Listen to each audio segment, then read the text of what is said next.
perfectly leads into our keynote, part one of our keynote speaker, Dr. Asim Jani. I'm honored to introduce him. He is my friend, my trusted colleague in medicine, whom I call upon all the time. We're neighbors, our kids are friends. I absolutely love and adore him. He is also our co-chair of our health sector.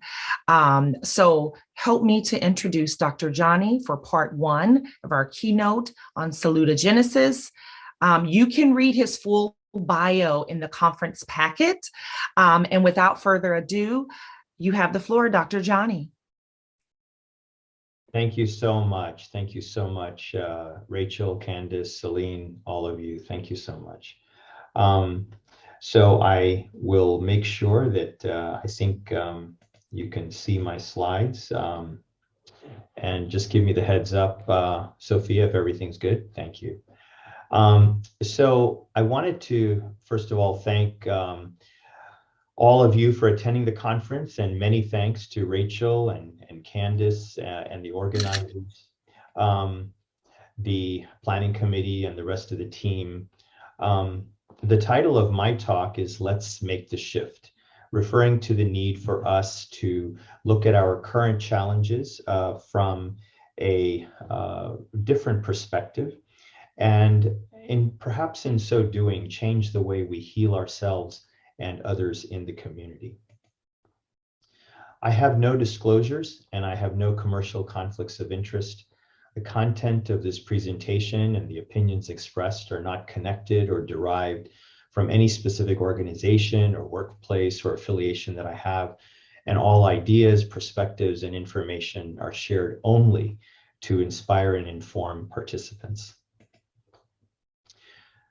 Through covering the learning themes for today's three-part keynote, we aim for all of you at the end of the presentations to have a better understanding of salutogenesis, syndemics, and systems thinking, three terms that I hold a very cherished view of mine, and hopefully you'll enjoy those too.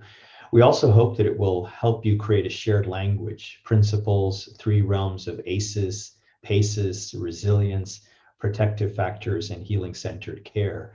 And then finally, we'll make the case for making this shift, finding your place in the larger scope of work of trauma-informed care and healing-centered engagement. Just like Celine brought us and helped us to establish within ourselves, there is a profound stillness in nature that reflects the stillness within us.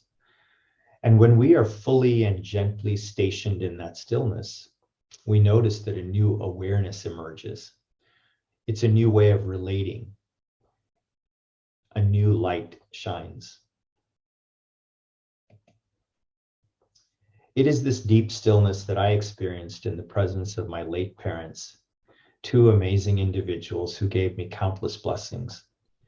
The love of life itself, love for others, love for service, love for learning, love of truth and philosophy and Socratic dialogue, love of language, love of justice and fairness, and love of laughter, love of self-exploration, love of humanity, and love for history and culture, including that of India, where they came from in '61 as Fulbright scholars to Duke. They encouraged a deep awareness of religious pluralism within me and the need to search for spiritual wisdom. And in many ways, all that I share with you comes from their what we call sanskaras, a Sanskrit term that means cumulative life experiences and inspirations that come from our ancestral roots. Over the course of my life, one of the most important discoveries I have made is that the act of integrating things is more about revealing the existing underlying unity of things rather than connecting them together. And health and healing come from wholeness, an intrinsic aspect of a sense of oneness or unity and well-being. The learning outcomes for this very first session will relate to explaining the concept of salutogenesis and review some salient aspects of ACEs, reviewing PACEs, protective factors, and resilience. Over the last year and a half to during the pandemic, countless souls have left us. And two particularly important, impactful luminaries, two of my heroes, were the Buddhist monk and activist Thich Nhat Hanh and the physician activist Paul Farmer. As so many other people, past and present, who have been able to channel a great force of love and compassion through their actions, they could be, in fact, called agape vessels.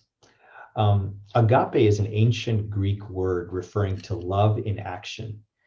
And the Reverend Dr. Martin Luther King Jr. said, agape is love, seeking to preserve and create community. In the final analysis, agape means a recognition of the fact that all life is interrelated. And agape is something of the understanding, creative, redemptive goodwill for all. It is a love that seeks nothing in return. It is an overflowing love.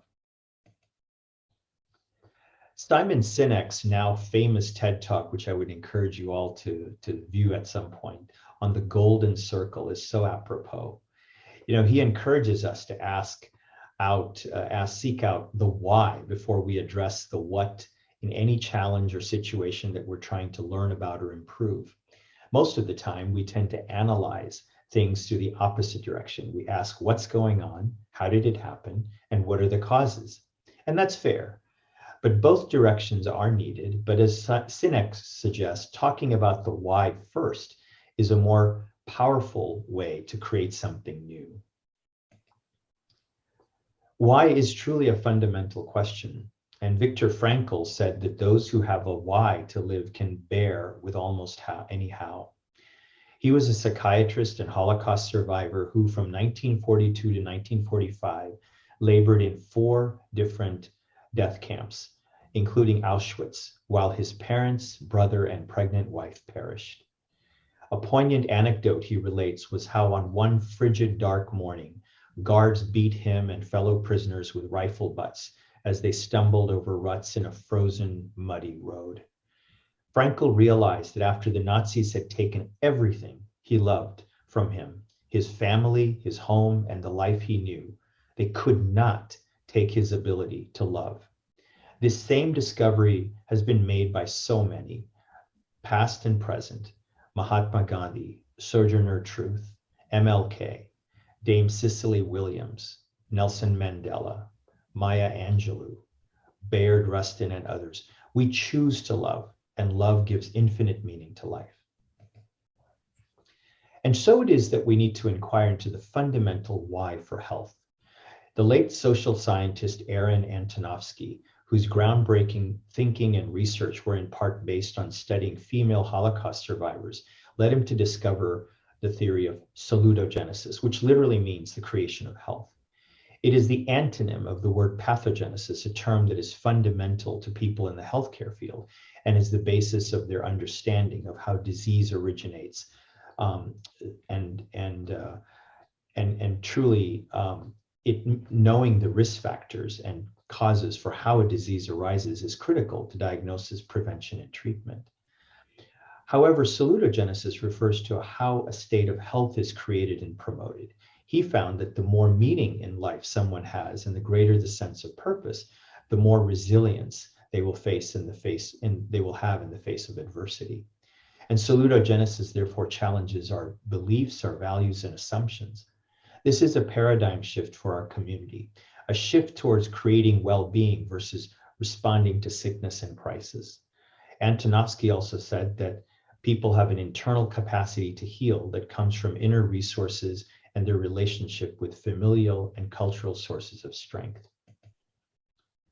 He in fact said that we are coming to understand health not as the absence of disease, but rather as the process by which individuals maintain their sense of coherence.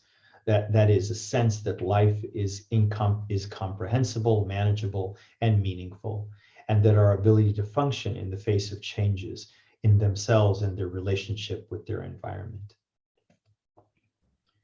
We should not assume that the systems of care that we have created over time, that we sustain, with money and resources, and that we choose to engage in most of the time, are obligatorily healthy themselves.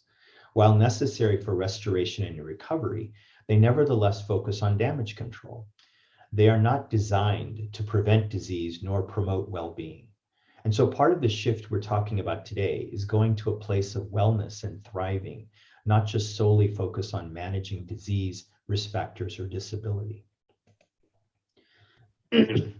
We know that adverse childhood experiences, or ACEs, are the overarching exposures in the childhood years that relate to the level and intensity of abuse, neglect, and household dysfunction that children can experience.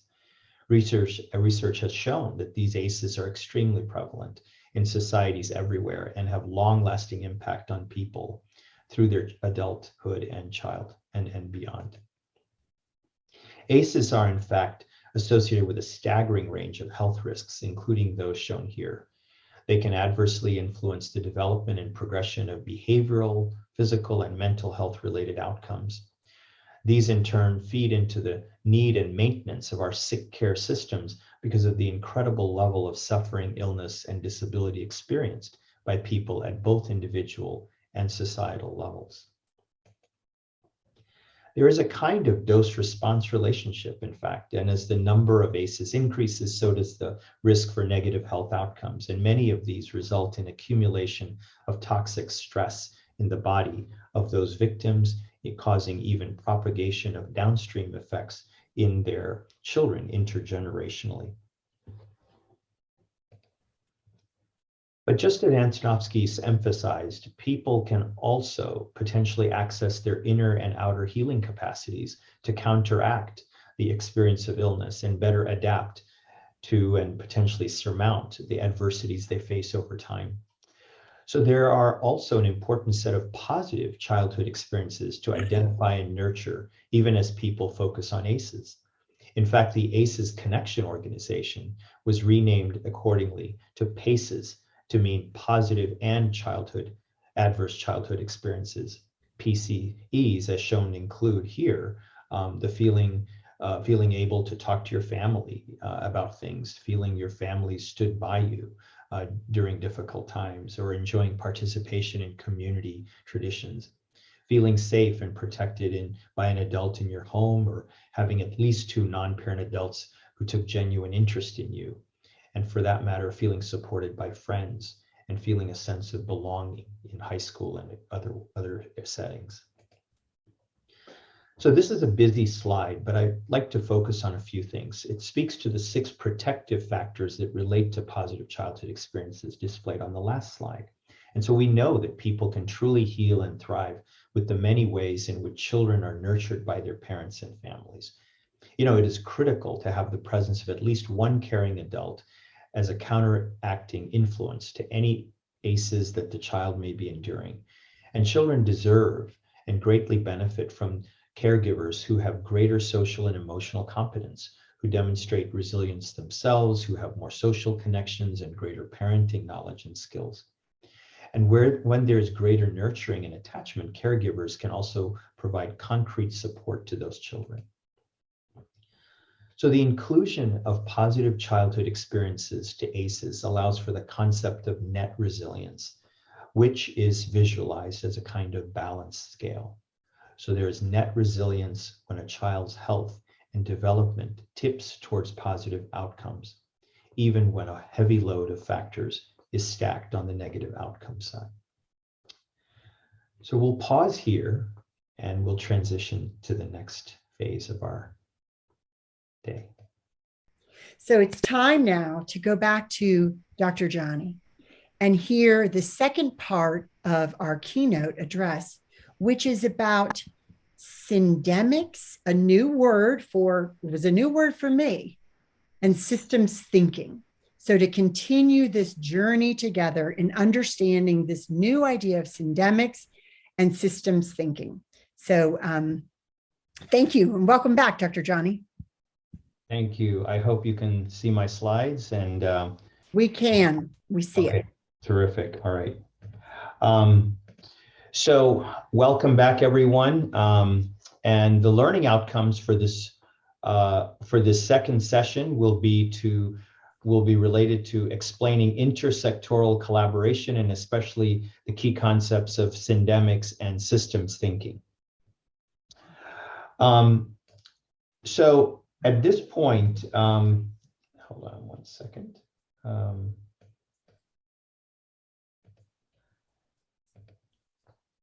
Let's pick up where we left off. The breakout question was about our own healing journeys as well, and it prompted me to explore some things I'd like to share with you. My own net resilience as a human being was positive growing up. Yes, thanks to my parents that I described, and I do consider myself as fortunate. But truth be told, I experienced a fair amount of struggle and adversity, and let me briefly explain. The fabric of the United States is based on the immigrant experience. So as a doctor for 30 years, I consider myself very fortunate to have cared for many immigrants, refugees, and individuals different from me. But my very simple credo as a doctor, serving my patients and my community, has always been to treat others as they were truly my family. But that's not a trite statement, but a reality. So despite all of our differences, we will feel as one human family only when we choose to feel that way, focusing on the unity and not dwelling on the divisiveness. True empathy for other people who are different from me, listening to them and showing inclusiveness helped me to be a better healer. But for sure, and to a large extent, I learned this the hard way. My family and I happened to be the first family of Indian ethnicity to immigrate to Tampa, Florida in 1967. I was 5. And yes, and though I had been born in North Carolina, lived a few first years of my life in India, and my childhood here was characterized as that of an immigrant experience. I experienced and endured a lot of marginalization, bullying, humiliation, and estrangement.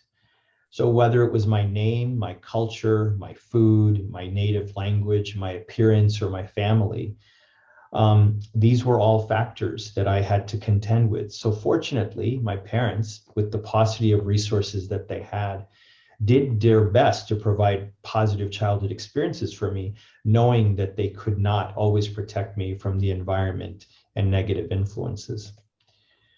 So to me, it's all about net resilience. And our resilient community network has grown to become so much more.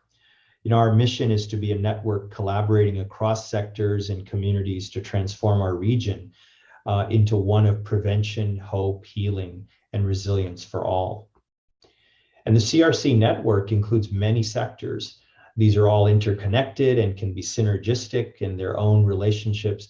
It's all the more critical that when we realize that there are so many complex interactions in different societal sectors that in fact lead us to realize that that applies to many of the challenges we face. And we're facing an unprecedented number of compounding crises, it seems. But these often have some root causes, and they're tangled threads that worsen each other and make it harder to reduce them or to solve them. So there seems to be a common thread, if you will, to look at this list of things shown on the slide. There's a common thread of fear and insecurity that exist at an individual level, and these, I think, give rise to problems for individuals and communities. And translated to the larger societal, global, or community level, we see the profound impact of what I would call fear-driven indicators. So violence, injustice, despair, diseases, addictions, poverty, these are things that have in their roots the element of fear, fear of others, fear of loss, fear of many things. And that these crises are not on a small scale. In fact, they seem to be extremely prevalent, and they're severe, and they're protracted, and they almost be increasing in number and complexity. So in a sense, we can call these ones that they have epidemic proportions. And so these types of tangled threads or interrelated epidemics, we have a term for that, and we call them syndemics. And even in Central Florida, as we face outbreaks of meningitis or opioid deaths and many other things, we see many of these problems are syndemics and have in fact common root causes and societal challenges such as homelessness, homelessness, widespread income and wealth inequality, and structural violence. There are many types of violence, and violence spawns further violence, even intergenerationally. Coretta Scott King so beautifully said that, she said, "I must remind you that starving a child is violence, neglecting school children is violence, punishing a mother and her family is violence, discrimination against a working man is violence, ghetto housing is violence, and ignoring medical need is violent, contempt for poverty is violence." You can think of COVID-19 not just as an infectious disease pandemic, but perhaps a global multi-cause syndemic, especially in the way that sociological and economic factors that have worsened the spread and impact of COVID-19. So while this is a busy slide, focus first on the right side, which is that there are other illnesses like diabetes and hypertension that seem to concentrate the impact of COVID-19 and may put people at risk for bad outcomes, even though COVID-19 is, quote, just a viral infection. But then it's more complicated than that. So as you move to the left-hand side of the slide, you see that there are upstream or factors related to structural discrimination and challenging social environments that mediate key disease-causing pathways within the bodies of individuals who may be otherwise infected, but also may not be adversely impacted by a viral illness. And so we have to pay attention to these factors. And while they seem to be on scale so large that we necessarily can't deal with them as an individual, simply bringing our awareness and our intention to the fact that syndemics are complicated and that they have multiple parts to them helps us to perhaps rethink the way that we're going to actually approach them if we're going to ever solve them. And you can think of many things in the context of ACEs in this way as well. This kind of interrelationship between adversity experienced at an individual level and the kind of adversity that exists at a community level is very much present in the realm of ACEs. And early on, as we began the day, Rachel, in fact, alluded to the fact that in prior conferences, we talked about the pair of ACEs, adverse childhood experiences and a comparable set of adverse community environments that can cause and trigger and sustain ACEs for children. And so many of the things that we see at the community level are breaches of essentially what we would otherwise refer to as vital conditions that everybody needs to thrive without exception. And additionally, some research now includes the addition of a third realm of ACEs that focuses on adverse environment and climate experiences that would also very much include a global pandemic like COVID-19 and natural disasters. Exemplary of this third realm of ACEs, we can all imagine what kind of environmental factors are at this very moment resulting in widespread and long-term negative impact on the children of Ukraine in the current war and children facing these kinds of crises all over the world, those fleeing danger and those experiencing so much loss when they can't escape. And Jane Stevens, who is the founder of the influential newsletter ACEs Too High, recently wrote an insightful article describing Putin's childhood as it relates to the current Russian war in Ukraine. She in fact wrote biographically, Putin's childhood was laden with ACEs: lack of food, inadequate housing, bullying, neglect, parental depression. He also inherited a bunch of ACEs, as she says, from his parents, including wartime trauma personified by Nazi forces that threatened their existence and their homeland. And what's also evident is what he didn't seem to get: appropriate attachment. Kindness and affection didn't seem to be part of Putin's world. So war is certainly one of those things in human history that we all truly hope to transcend one day. And yet none of these crises on an individual level or at a community level, especially the prevalence of ACEs, large-scale violence and war, are likely to be solved, as Einstein notes, from the same level of consciousness or systems of thought and dysfunction that help to create them. In order to think more clearly about and potentially heal the deeper root causes for complex things like the pair of ACEs or even the triad of ACEs, people can shift to an approach that is called systems thinking. A system is a collection of parts that interact with each other to form an interdependent whole. So the human body, or a large or small or large hospital, or a complex highway system, or the climate itself are all examples of systems. So systems thinking means having a perspective of seeing and understanding systems as wholes rather than just a collection of parts, but a web of interconnections that creates emerging patterns over time. And some of these patterns are unexpected and inexplicable. This iceberg analogy is very famous and it can make things clearer. In systems thinking, we have observable events that often have specific patterns or trends, and that those, in fact, are the result of underlying structures and related mental models that create those structures. So by asking the key questions about these things, one can learn much more deeply about these things. What happened? What happened previously? What led to these patterns? And even what assumptions or beliefs or values do people hold that result in these patterns? In an effort to address observable events and change them for the better, perhaps it's best to start with trying to question and transform the very fundamental mental models that we have in the first place. So systems thinkers generally start with the deepest drivers and they go from there. And because they're large, complex issues, they don't shy away from them saying, hey, it's too long-term, too complicated. Let's just go with the low-hanging fruit. They are practical. They do deal with the low-hanging fruit, but they really put a lot of emphasis on the deeper factors. So reacting to events is a common practice. We all put out fires, but for systems level changes, one needs to start on the other end and try to ask and question our assumptions and our mental models that may eventually lead to those events. So intervening structures can be redesigned and often lead to anticipation of key patterns. A simple example of the iceberg model relates to one's own health, and it can illustrate this concept. It's a simple example. Catching a cold would be an event. Catching colds more often when we're tired is a pattern.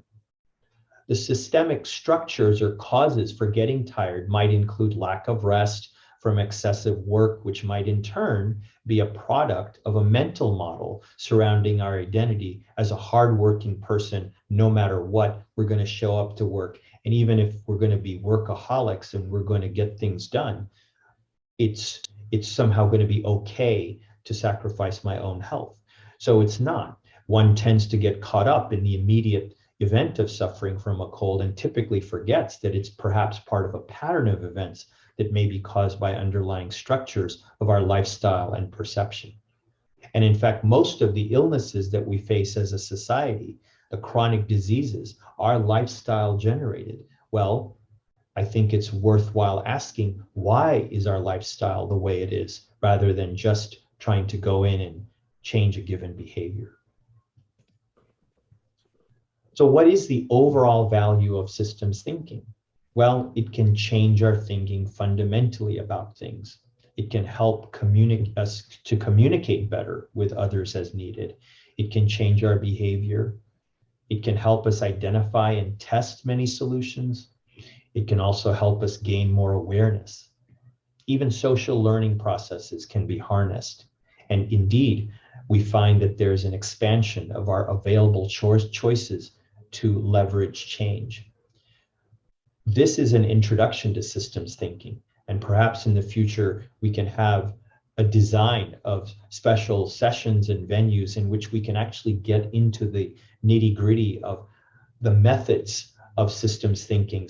What do they do? How do they help us collaborate and interrelate and solve problems together? Oh no, so we'll transition to the next part. Thank you. So we're going back to Dr. Asim Jani for part 3 of his keynote presentation, Now we move into the shift. Welcome back, Dr. Jani. You haven't gone anywhere, but I just wanted to say that. And we turn it over to you. Thank you so much. Thank you, Rachel. I wanted to welcome everyone back to this last session that's focused on the shift.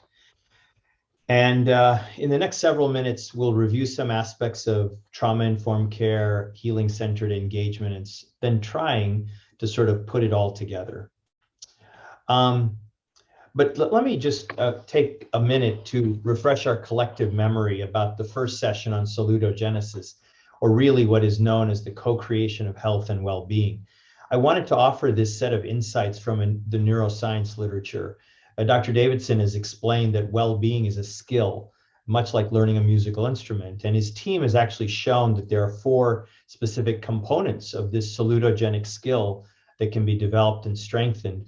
One is to build up our sense of resilience, or what he refers to as the rapidity or the consistency with which we can bounce back from adversity. And then to have a positive outlook, which means really the ability to see the positive in other people, the ability to savor positive experiences, and the ability to see another human being as a human being who has basic goodness.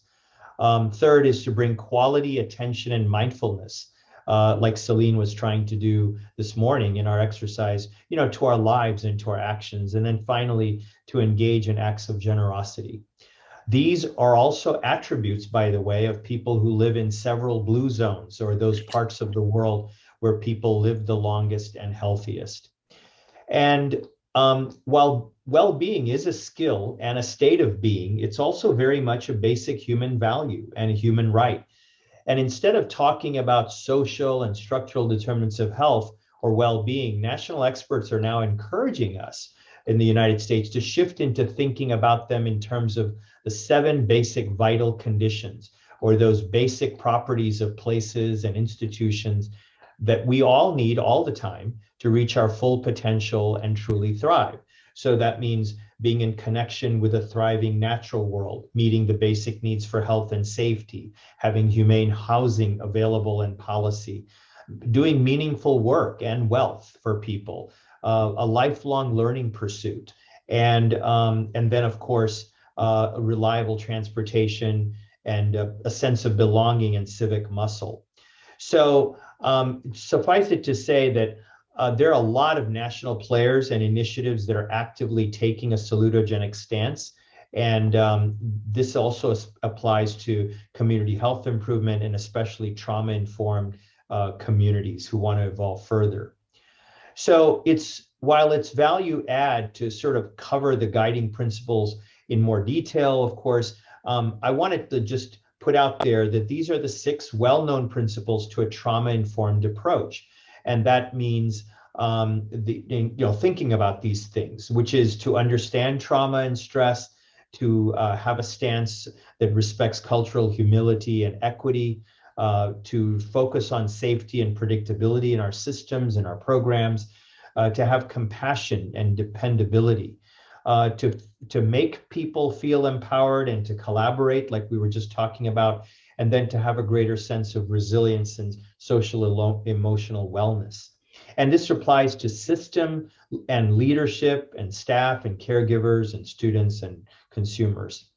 The word that in Chinese, in Mandarin, for crisis is composed of 2 characters signifying danger and opportunity. So let's search for the opportunity, that silver lining, and open ourselves up to the potential for global post-traumatic growth. The multi-level crises can also leverage a shift in our collective perspectives. And so when you actually think about things in syndemics, you naturally start thinking from a self-centered viewpoint to one of a sociocentric to a world-centric. So the common but polarizing self-centric view of the world is characterized by the focus on the I, which ideally should be a balance between self-care and not being self-centered. We want to have self-respect, but not necessarily self-indulgence at the expense of other people. Moving outward, we see the value of a sociocentric view that is focused on the we, trying to be aware of the diversity of ethnic groups, even while there's legitimate concern for those with whom I feel less, perhaps, cultural ties.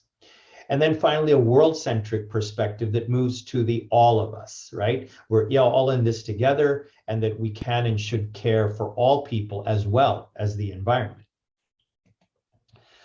So as we shift from a more inclusive to a more inclusive and empathic view of life, it's easier for us to evolve from asking what's wrong with you to what happened to you to perhaps what's right with you.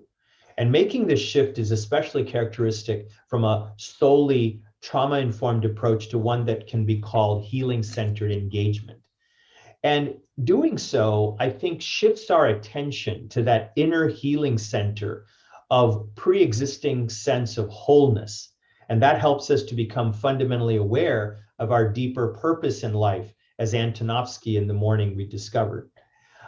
This place is also indeed the source of joy and peace within us that gives us true meaning and a sense of agency, and that it ensures our actions come from a place of integrity. So in making these various shifts we discussed thus far today, we could ask different questions. So for example, questions that systems thinkers think to ask in general is they kind of say that instead of blaming someone, perhaps we should ask, what are the influences on that person? Instead of saying, I know the answer, say, I have another perspective on the issue. Instead of thinking you know the answer, always be looking for evidence to confirm your theory in addition to evidence to disconfirm it. Instead of focusing on one item, try to look at all the variables that affect that item. Instead of looking at the content of what people say, look for the process of what they say. How are they saying it? What are they not saying? What are the common themes in the content? And perhaps instead of focusing on negative behaviors, look at what's motivating these behaviors and ask if they're masking a deeper problem. And then finally, instead of just looking at what individuals are doing, also look at the dynamics of the system. So we sort of look at, what forces are focusing individuals towards one thing or another. So those are all sort of the things that we, should consider. So it is this energy of salutogenesis that's really at the basis of this very well-known and effective, highly effective prescription from healing toxic stress, as articulated by Nadine Burke-Harris, the former Surgeon General of California. And she, of course, as we all know, emphasizes the fact that we should all get high quality, sufficient sleep, a balanced nutrition, and good anti-inflammatory foods. We should get regular physical activity and engage in mindfulness and meditation, and then engage and have access to good mental health care, access to nature, and then, of course, having supportive relationships. I was just talking with someone the other day, and we both agreed. I've had personal experiences with therapy as well as EMDR and other things, and I found them very beneficial, so as my family. And it turns out that perhaps all of us should not think of mental counselors and mental health counselors as someone we turn to only when we have a problem. Perhaps we should all think about having coaches, just like we all have hopefully some primary care physician we can turn to, or provider. We could have a coach that reminds us of taking care of our minds and emotions as well. So community resilience emerges in a stronger way as a result of shifting to a salutogenic perspective, and then sort of using systems thinking and seeing our various challenges as syndemics. So when we think of trauma-informed care, we know that this approach helps us to realize the widespread impact of trauma, to recognize signs and symptoms of trauma, and to respond by fully integrating knowledge about trauma into various things like policies and practices and procedures. It also seeks to actively resist re-traumatization, right? But the other thing, the other side of this is that when there's healing-centered engagement, it asks us to perhaps even go further. So not instead of having a trauma-informed care, but to supplement it and to think about having approaches that are culturally grounded, finding people who share the trauma or having other traumas, or focused on well-being, not just the signs or the symptoms of illness or trauma, but to move towards wholeness. And then finally, to support adult providers, permission to sort of heal ourselves and not just those who are seeking help necessarily, from trauma. The shift into a place of salutogenesis and well-being is sort of echoed in the themes presented by Sean Ginwright in his new book, The Four Pivots. It's a wonderful book. Brene Brown and others have sort of also gone into it in a deeper way. This is from one of her sites, and she basically summarizes sort of what the four pivots are about. Really, social change is deeply connected to our own healing, reflection, and well-being. And the four pivots for reimagining justice and reimagining ourselves, in a nutshell, are about to focus on awareness, which means not just the way we look through our lens, but perhaps to think of a lens to shift into a mirror, that we actually see ourselves, the part we play, what our roles are, etc. To think of our connections not in terms of being transactional, but transformative in their relationships. Not just what am I going to do for you and what are you going to do for me, and that's collaboration, but how are we all going to evolve and transform by engaging with each other? That's a different question. And then vision, which is to go from problem solving to possibility creating. So not to just focus on what our sick care system encourages to do, but to also think of a truly well-being centered system. And then finally, to slow down, to go from hustle to flow. We think that if we're faster and more efficient, that makes us more powerful and better.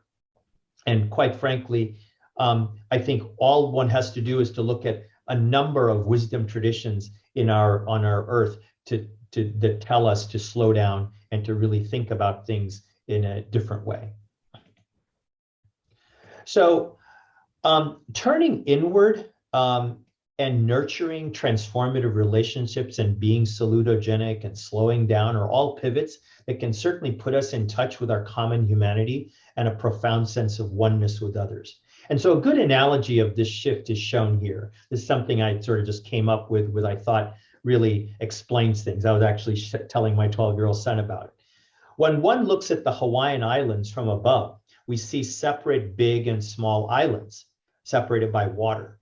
But as soon as one looks below the ocean surface, we see that those same islands are actually simply a single mountain with varied size peaks. And so I think that if we can shift from looking at the world and people as islands and really to think about how we have a shared humanity, and that everyone who's diverse and separate is actually still having a commonality and a humanity that we share, we'll all be better off. One of the gifts my parents gave me as we sort of close up, close this discussion is to teach me about the term, what is swadharma? Swadharma. And it's a Sanskrit word that is really hard to translate, but it literally means one's own inner truth. Swa meaning self, dharma is inner law or truth. But it goes beyond that, because to me, it points the way, Swadharma points the way to an orientation that we can have towards ourselves, where the deepest part of ourselves is aligned with a universal purpose, an inner guidance that helps us to know how best to act in the world, to serve others, to uphold justice, and to live by principles and relieve suffering. So many activists and civil rights workers discover their swadharma and they proceed with courage. Thinking of yet another set of agape vessel individuals as we started with this morning, we remember that the Reverend Dr. Martin Luther King Jr., his wife, Coretta Scott King, and John Lewis, who are pictured in the front row, they're on this march from Selma to Montgomery, Alabama in March 1965. And they became agents of change because they functioned from an inner place of agape. The well-known greeting in Indian culture, Namaste, which many of you are familiar with, is spoken between people to reveal the unifying power of agape itself. It literally means, when you say Namaste and you fold your hands like this, I honor the place in you where the entire universe resides. I honor the place in you of light and love, truth, peace, and wisdom. I honor the place where, when you are in that place and I am in that place inside myself, there's only one of us. A beautiful future awaits all of us, one that realizes our unity while embracing diversity. And so we strive to honor both at the same time. And I would leave you with the idea that the wholeness and well-being inside us can manifest in our relationships and our choices and our actions. If there was a single set of points that could capture the key messages that I'd leave you with that we've spent talking about in all three parts of our sessions, it is summarized in this pledge from the book, It Starts With Me, that the author, Dr. Bernice King, the daughter of the Reverend Martin Luther King Jr., is asking that we take and we keep. So read it with me. Take it in. Take the Be Love pledge. 3 things are true. Hate and unfairness in our world has to stop. I pledge to help make the world a better place. The choice is mine to do nothing or to stand up for what is right. Starting today, I make the personal choice to do something and be love. I pledge to let my words and actions show love.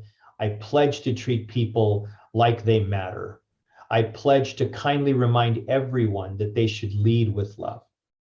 I pledge to focus on changing the things that are wrong, not hurting the people who are doing wrong things. And I pledge to help bring people together and celebrate our differences. I pledge to be courageous and caring while acting with love to ensure others are not being harmed. And I pledge to always do and say what is right. By signing this pledge, by taking this pledge and keeping it, I'm helping to create what Dr. Martin Luther King Jr. called the beloved community. Thank you very, very much. Let's give him a round of applause. Thank you so much, Dr. Jani. Dr. Jani. I feel like I need a big breath, a moment, amen, all of that. So much rich information, but also a soul-stirring call to action.